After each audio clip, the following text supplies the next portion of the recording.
Stage 6 of La Vuelta, and what an amazing day it turned out to be. Was it destined to be one for the breakaway? Would Red Bull Bora Hansgrohe be content to lend out the jersey? Well, a look at the profile with a Category 1 climb coming after, 60 kilometres of racing? And then this rolling terrain with an uphill finish at the end, 3 Category 3 climbs in the second half of the day. It said breakaway, but then again, too many thought they could be part of it. In fact, once the flag dropped and we were underway, there was a skirmish to get up the road. Over 35 riders were involved in the early incarnation of the break. That was just too big. While others bridged over. And then finally it thinned out. Jay Vine was up there, Van Sevenen, Ben O'Connor, Berthet, Lipovitz. A group of around 13. Finally just extricating themselves from that enormous bunch, and it seemed to be acceptable to the red jersey of Primož Roglič. In fact, the gap started to swell out to around 3 minutes. Well, it would get even greater in reasonably short form, and the reason was you had to show ambition out there. Within the breakaway was certain Mr. Ben O'Connor from Decathlon AG2 à la Mondiale, and he decided to attack the group. He didn't want too much company. Going with him was Gijs Leemrijtse, the youngster from Team DSM Firmenich Post NL, coming the day after Bittner, his teammate, had had victory in Sevilla.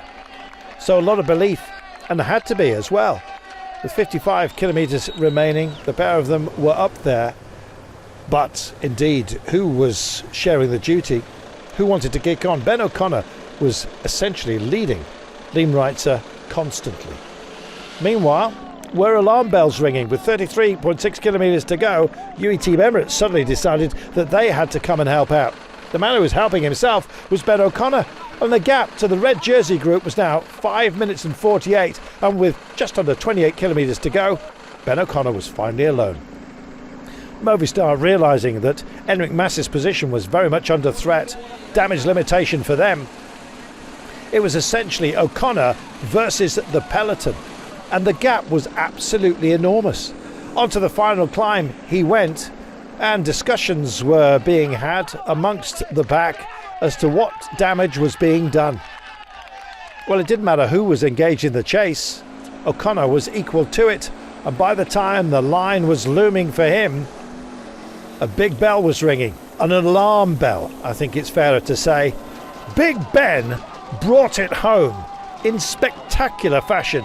Almost 4.5 hours in the saddle, and it almost looked like a training ride. He was absolutely in charge, not only taking the day, but also wresting the lead of this race. And now the big question is, who's going to stop him winning this? It was amazing.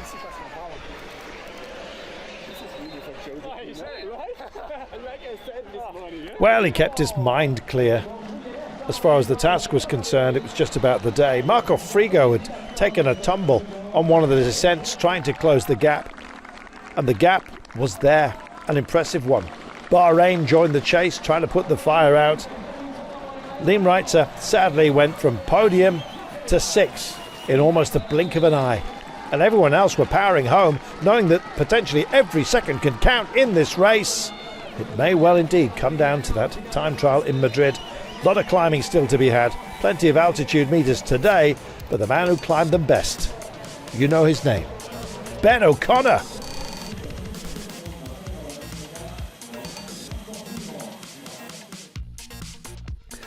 Well, he said it was about savouring the day, and the fact that the red jersey has also come his way is something magnificent. Just look at the gap. Who on earth is going to close that? Primož Roglič and the rest now have a big task at hand. The red jersey is on the shoulders of the Western Australian. Well, he says even he doesn't relish the heat. Well, tomorrow it's going to be cauldron-like as we head to Cordoba. There is a ramp onto a plateau and then a quick run home from that point. Maybe not big gap changes, but boy have we had entertainment today.